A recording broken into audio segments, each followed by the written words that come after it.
Shabbat Shalom.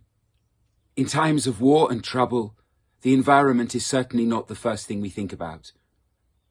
We consider our loved ones, the victims of war, the horror, the human tragedy. But climate is also a victim too. In this week's portion, Vayishlach, Jacob, fearing attack and annihilation by his brother Esau, divides not only his family, but his flocks.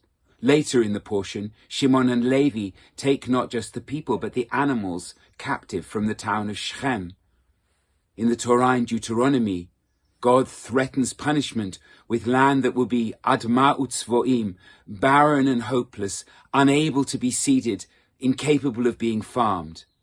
We know that in the war in Ukraine, attacked by Russia, an area apparently the size of Great Britain is so filled with landmines that they threaten even a generation to come.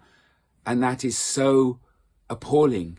And in the south of Israel, with Hamas's indescribable terror attack, it's impossible for the farmers to harvest their fields or indeed to plant them for the new crops. So a victim of human conflict is also the world around us.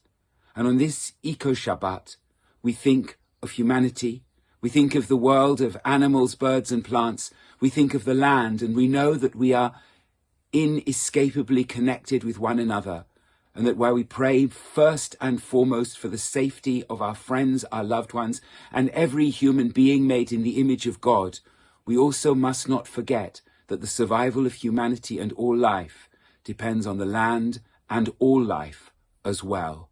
Shabbat Shalom.